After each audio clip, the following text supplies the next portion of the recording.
Mi amo. Jon Stewart, great show for you tonight. Later on, we'll be talking to New York City mayoral candidate Zoran Mamdani will be joining us.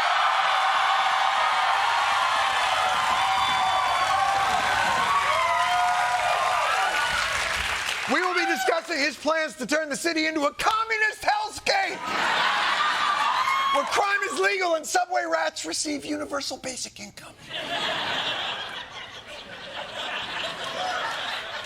I haven't had a chance to read the platform. I'm just assuming. But first, our current president, Donald Josephine Trump, is currently on a tour of Asia where he will be meeting with allies, such as the new Japanese prime minister, and rivals, such as Xi Jinping. It's a crucial moment with huge ramifications for the current tariff regime in this country and for the peace and security of the entire region itself. But first stop, Kuala Lumpur, so let's dance, mother.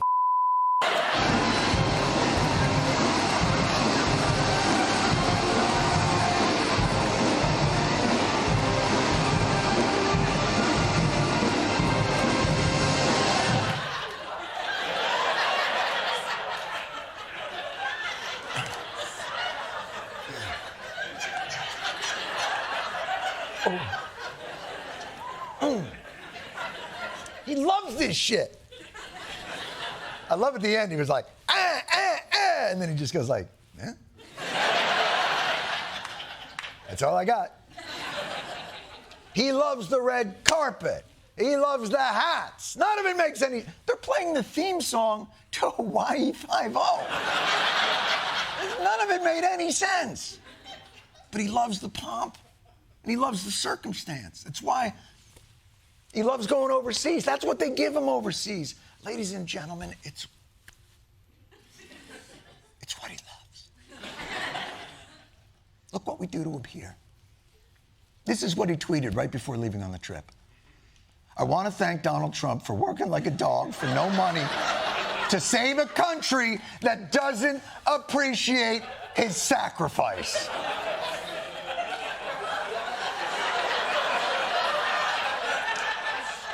I hope you're happy, America. Look at this poor son of a bitch. He just wants...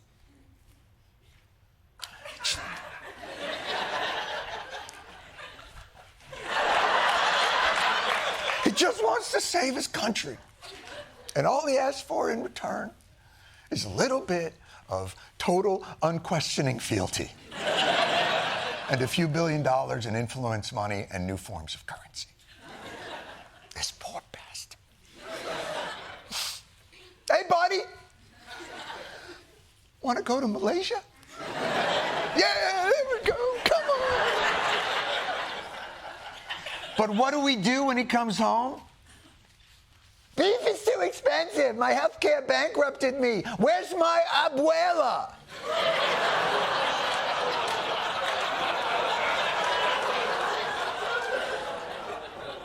Poor little billionaire president. He hates it here. And why wouldn't he? Everything he does for us, we have a problem with. What's the one thing that we've wanted in this country for as long as I can remember?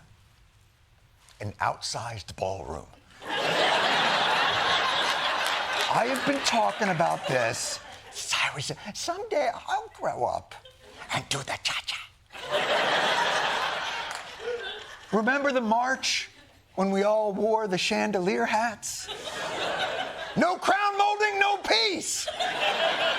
When I say crystal, you say stemware. Crystal. Crystal. Stemware. I can't believe how well that works. Like, we don't rehearse any of that. How easily fascism comes to America. Chant with me.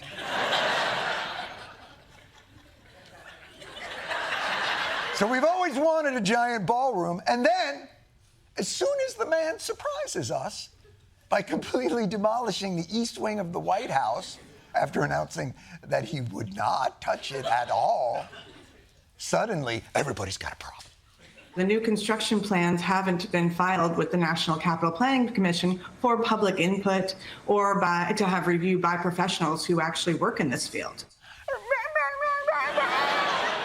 Well, maybe you'd like to file an appeal with the thing's already not here anymore board. You know, the man is just trying to give Americans a $300 million space that we can use 4 to 6 times a year. And you're all worried if it's the right shade of historic federal gray from Farrow and Ball. It's like we don't even want to be happy. And then, as if that's not bad enough, after Trump builds us a double the White House next to the White House, we won't even offer him the simplest of thanks. We act like he's in it for himself. ABC News now reporting Trump will likely name the ballroom after himself. How dare you, sir? At long last, have you no decency? What makes you think this selfless man, look at him! What makes you think this selfless man is so arrogant as to want his name over whatever he makes? You bastards.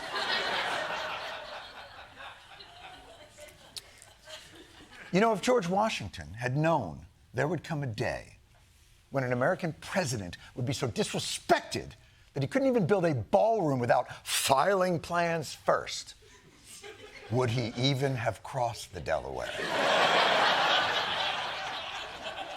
Or might he have said, "Forget the whole thing, me boys"? I don't know his accent. Forget the whole thing, me boys. And don't just say, oh, the White House, but it's a historic building and a symbol for the country, and it means a lot to a lot of people. We have been nagging this man since he selflessly decided not to host a sequel to The Apprentice and lead our great nation. And these are the complaints just from the last few weeks. The president igniting a firestorm. President Trump facing new questions about his latest pardon. Tension rising on President Trump's plan to send the military to American cities. Tensions rising as the shutdown is dragging on. Cattle ranchers across the country are blasting President Trump. Cattle ranchers? How dare you? He's personally keeping you in business.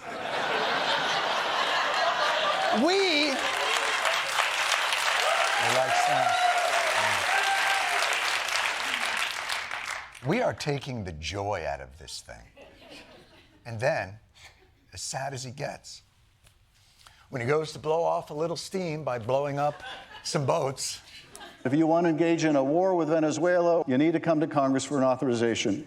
There being none, these strikes are unconstitutional and unlawful. Nag, nag, nag. Which one of you murdered those people without due process? Ooh, was it you? You get detention. Ooh. You see what you've done? You're killing this guy. You treat me so unfairly. It's hate. You have a lot of hate in your heart. You know nothing about nothing. You're fake news. You should be ashamed of yourself. Quiet. You're really obnoxious. One of the worst reporters that you'll ever see. I don't even want to take a question. You're a third-rate reporter. Always have been. Frankly, you're a terrible reporter. You know it, and so do I. Who is that back there? All right, get out of the room.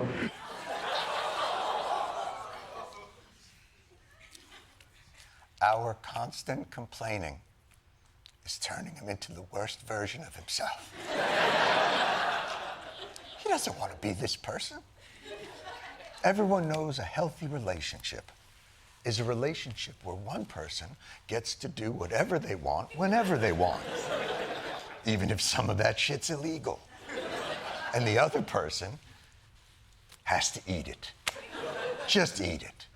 If you don't want to eat it, at the very least, just pretend like you don't see it. Like Speaker Mike Johnson. How comfortable are you with the president apparently seeking $230 million from the Department of Justice? I don't know the details about that. I've just read it. I didn't talk with him about that. See? How hard is that? I'm just dumb. And by the way, anyone can pull that off when they're first asked. A real pro can pull it off when they're asked the exact same thing the next day. You said yesterday you were still trying to get the details of this $230 million the president has asked for the Justice Department to pay for his legal bills. Now that you've had some time left to get the details, are you okay with taxpayers potentially being on the hook for that kind of money? I'm not trying to dodge the question. I haven't had time to get the details, okay? That's still on my list, things to do list.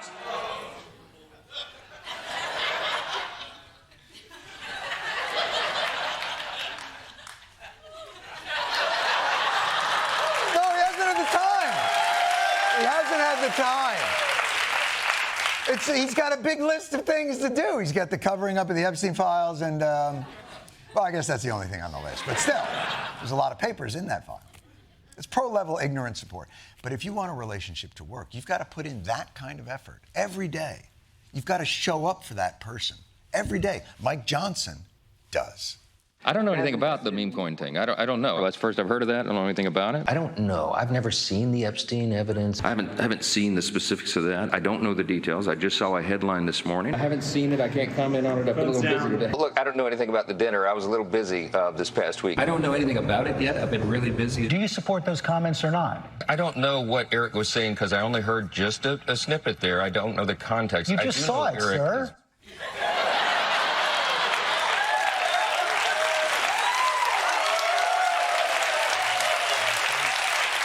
What? Did I see it? I haven't had a chance to see myself seeing it. But seeing myself seeing it is on my list of things not to do. I'm very busy. We've got a lot of work to do, America. Because if we're going to hold on to this man for the rest of our natural lives, it's going to be hard. But lucky for us, even after everything, he's still open to making it work.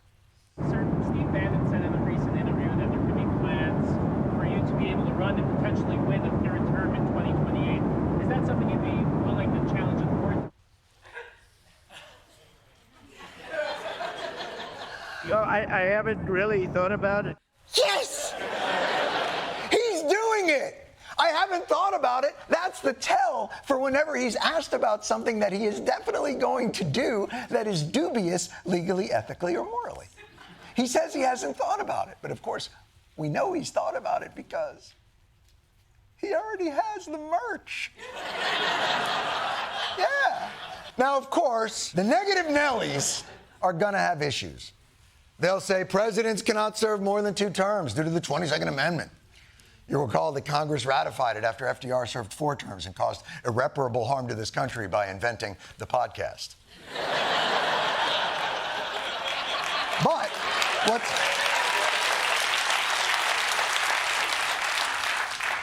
what's interesting about Trump is he's actually worked through the various scenarios of running for a 3rd term he has not thought about. One theory on how you might try to serve a 3rd term is that you could run as the vice president. Yeah, I'd be allowed to do that. You'd be allowed to do that, but I wouldn't. I would do. I think it's too cute. Yeah, I would rule that out because it's too cute. I think the people wouldn't like that. It's too cute. Too cute? No, that's why you don't go to Build-A-Bear as an adult. Running as the vice president to skirt the 22nd Amendment isn't cute. But he's the kind of guy who's like, I respect Americans too much to play games. If I'm going to run again, I'm going to rip off the Constitution's head and shit down its neck.